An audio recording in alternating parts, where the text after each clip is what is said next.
بھاگ دوڑ تو سب کر رہے ہیں صبح سے شام تک، دن رات، کون اپنی سی کوشش نہیں کر رہا ہے، لیکن یہ کہ ان میں کون خسارے میں ہے، کون گھاٹے میں ہے، کون نفع میں ہے، کون کامیاب ہے. اور خسارے میں اکثر سب سے بڑھ کر خسارے. قُلْ هَلْ نُنَبِّئُكُمْ بِالْأَخْسَرِينَ أَعْمَالًا الَّذِينَ ضَلَّ سَعْيُهُمْ فِي الْحَيَاةِ الدُّنْيَا، وہ لوگ جن کی سعی، جن کی محنت، جن کی بھاگ دوڑ، جن کی جد و جہد دنیا کی زندگی میں گم ہو کر، گم ہو جانا. الَّذِينَ ضَلَّ سَعْيُهُمْ فِي الْحَيَاةِ الدُّنْيَا وَهُمْ يَحْسَبُونَ أَنَّهُمْ يُحْسِنُونَ صُنْعًا، اور وہ یہ گمان کر رہے ہیں کہ ہم تو بہت اچھا کام کر رہے ہیں. دیکھو ہمارا کاروبار کہاں سے کہاں پہنچ گیا. دیکھو کبھی ہماری ایک فیکٹری ہوتی تھی، آج 10 ہے. پہلے ایک دن ہوتا تھا، آج کتنی ہے. دیکھو میں کہاں سے کہاں ترقی کر گیا. میں آج پاکستان کے صدر ہوں یا وزیر اعظم ہوں.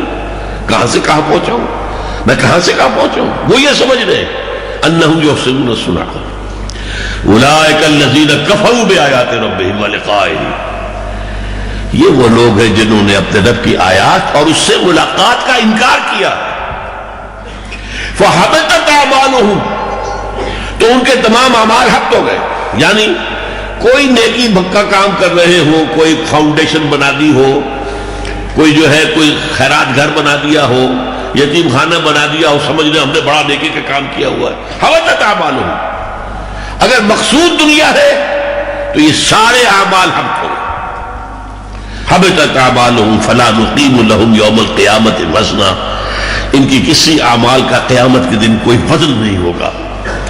اولئک الذین کفروا بآیات ربہم ولقائہ فحبطت اعمالہم فلا نقیم لہم یوم القیامت وزنا ذالک جزاؤہم جہنم بما کفروا، ان کی سزا جہنم ہوگی ان کے کفر کے باعث. واتخذوا آیاتی ورسلی ہزوا، انہوں نے میری آیات کو، میرے رسولوں کا مذاق بنایا. رسولوں نے بتایا تھا اصل زندگی آخرت کی زندگی ہے، انہوں نے سمجھا یہ نہیں اصل زندگی ہے. بابا بیش کوش کہ عالم دوبارہ نیست. تو معلوم ہوا کہ یہ دنیا ہے در حقیقت کہ جو اصل دجال ہے، جو اپنے اندر اپنے زلف گرہ گیر کا اسیر بنا کر انسان کو آخرت سے، اللہ سے دور کر دیتا. اب یہ تو ہو گیا سورہ کہف کا پہلا رکوع. آخر درمیان میں دیکھیے اس قدر خوبصورت آیات آئی ہوئی. حضور سے خطاب کر کے بڑی عجیب بات کہی گئی ہے. جو فقراء صحابہ تھے یا وہاں کے طبقات کے اندر بیچارے گرے پڑے لوگ تھے، حضور صلی اللہ علیہ وسلم بعض مسلمانوں اور دین کی مصلحت کے تحت ان کی بجائے کچھ جو حیثیت والے لوگ ہوتے تھے، جو سردار ہیں اپنے قبائل کے، ان کی طرف توجہ دیتے تھے.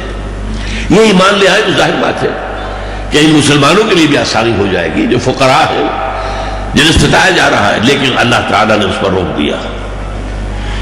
چنانچہ فرمایا گیا ہے وَاصْبِرْ نَفْسَكَ مَعَ الَّذِينَ يَدْعُونَ رَبَّهُمْ بِالْغَدَاةِ وَالْعَشِيِّ يُرِيدُونَ وَجْهَهُ وَلَا تَعْدُ عَيْنَاكَ عَنْهُمْ تُرِيدُ زِينَةَ الْحَيَاةِ الدُّنْيَا. اے نبی اپنے آپ کو روک کر تھام کر رکھیے. یہ جو فقراء اور غرباء یہ صبح و شام اللہ کا ذکر کرتے ہیں، اللہ کو یاد کرتے ہیں، ان کی بجائے یہ اصحاب زیبائی، شاہزائی میں زینت، اصحاب دولت، اصحاب حیثیت کی طرف توجہ نہ کیجیے. وَلَا تَعْدُ عَيْنَاكَ عَنْهُمْ تُرِيدُ زِينَةَ الْحَيَاةِ الدُّنْيَا. اور ایک آگے چل کر فرمایا، یہ 8واں رکوع 7واں رکوع ہے، المال والبنون زینت الحیات الدنیا. یہ جو مال ہے، اولاد، یہ دنیا کی زندگی کی زینت ہے. لفظ زینت جو ہے اس سورہ کہف قبر کا زینت سے، اور وہ یہی ہے، یہ دنیا کی زینت و زیبائش اور آرائش یہ ہے جو انسان کو اپنے اندر متوجہ کر کے گم کر لیتی ہے. اس کے علاوہ میں چند آیات آپ کو سنا رہا ہوں جلدی میں. کتنی مرتبہ قرآن میں آیا وَمَا الْحَيَاةُ الدُّنْيَا إِلَّا مَتَاعُ الْغُرُورِ، یہ دنیا کی زندگی سوائے دھوکے کے سامان کے، سوائے دھوکے کی ٹٹی کے کچھ نہیں ہے. وَمَا الْحَيَاةُ الدُّنْيَا إِلَّا اللَّهْوُ وَاللَّعِبُ، یہ کھیل کود کے سوا کچھ نہیں ہے.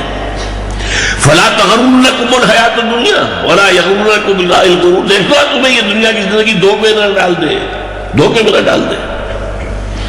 منافقوں سے کہا گیا وغرتکم الامانی حتی جاء امر اللہ، تمہیں دھوکے میں ڈالے رکھا دنیاوی خواہشات نے.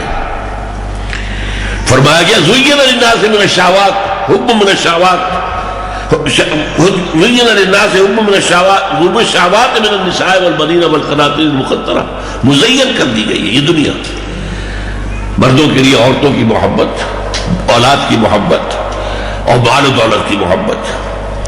اور ایک اور بات، جب بارش ہوتی ہے زمین میں سے سبزہ ابھرتا ہے تو لفظ استعمال کرتا ہے حتی اذا اخذت الارض زخرفها وزینت، مزین ہو جاتی ہے. اور ایک بات وہ کہ جو شیطان نے کہی تھی قال رب بما اغویتنی لأزینن لهم فی الارض، سورہ ہجر کی آیت ہے. اس نے کہا اللہ تو نے جو مجھے گمراہ کیا ہے اس آدم کے معاملے میں، اب راندہ درگاہ کر دیا ہے، میں اس کی اولاد کے لیے زمین کو مزین کر دوں گا، خوشنما بنا دوں گا، دلکش بنا دوں گا.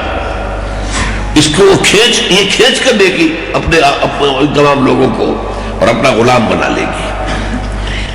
یہ ہے در حقیقت پچھلی 3 صدیوں سے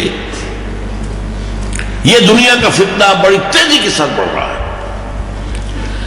سائنس کا عروج، فزیکل سائنسز کا عروج،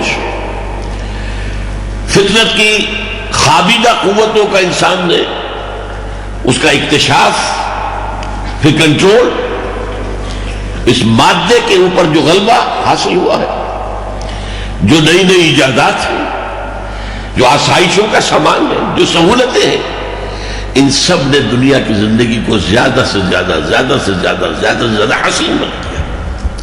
اور یہی فتنہ بڑھتے بڑھتے جو ہے آج اپنی انتہا کو پہنچا جاتا ہے. اس فتنے کا ایک تاریخی پس منظر میں آپ کو بتا رہا ہوں. دیکھیے ہمارا ایمان ہے، چند باتیں بہت اہم ہیں، ذرا جلدی کے ساتھ نوٹ کرتے جائیے.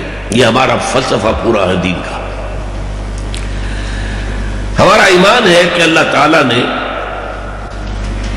سب سے پہلے عالم امر کو پیدا کیا، جس سے متعلق ہے ملائکہ کرام اور ارواح انسانیہ. پھر بگ بینگ، اس سے مادی کائنات کی تخلیق کا آغاز ہوا. یہ جو عظیم سلسلہ ہے بگ بینگ کے بعد، یہ ارب سال کے بعد انسان کی تخلیق پر اپنے کلائمیکس کو پہنچا. دس از دی کلائمیکس آف کریشن. یہ جو آج آپ کہتے ہیں کہ ایولیوشن ٹری کے ٹاپ پر کھڑا ہومو سیپینس، بہرحال آپ اس فلسفے کو مانے نہ مانے اسے دفع کریں، لیکن اس میں تو کوئی شک نہیں، مسجود ملائک ہے، یہ تمام مخلوق میں بہتر ہے، اللہ تعالیٰ کا خلیفہ بنایا گیا ہے، فرشتوں کو اس کے سامنے سجدہ کروایا گیا ہے، تو ظاہر بات اس میں کسی شک و شبہ کی گنجائش نہیں، اشرف المخلوقات ہے. البتہ اس سے پہلے ایک اور کریشن ہوئی تھی جنات کی. یہ جو جنات ہیں، کیونکہ ان کا مادہ تخلیق جو ہے آگ، قرآن کہتا ہے، بار بار کہا ہے وَالْجَانَّ خَلَقْنَاهُ مِن قَبْلُ بِالنَّارِ السَّمُومِ. آگ اپنے اس مادہ تخلیق کے اعتبار سے انسان کا جو جسد حیوانی ہے اس کے مادہ تخلیق سے وہ برتر ہے، یہ خاک سے بنا ہے. روح کو علیحدہ کر دیجئے، روح بہت برتر ہے، بہت برتر ہے، بہت برتر ہے. لیکن اگر روح سامنے نہ رہے، روح کو ہٹا دیں، انسان بحیثیت حیوان، جسد حیوانی کے اعتبار سے جنات سے بہت کمتر ہے، بہت کمتر ہے. یہی وجہ ہے کہ جب سجدے کا حکم دیا اور اس نے انکار کیا تو اس نے یہی کہا تھا انا خیر منہ خلقتنی من نار وخلقتہ من طین. اے اللہ میں اس آدم کو سجدہ کروں، میں اس سے بہتر ہوں، تو نے مجھے آگ سے پیدا کیا ہے اور اسے جو ہے مٹی سے پیدا کیا ہے. اب آگے چلیے. اس آدم کو خلافت عرضی عطا کی گئی. نمبر 1، جب خلافت عرضی عطا کی گئی تو سارے فرشتوں کو اس کے سامنے جھکا دیا گیا، گویا کہ اس کائنات کے جو کارکنان قضاء و قدر ہے وہی فرشتے ہیں نا، ان کو تابع فرمان بنا دیا گیا ہے انسان کے۔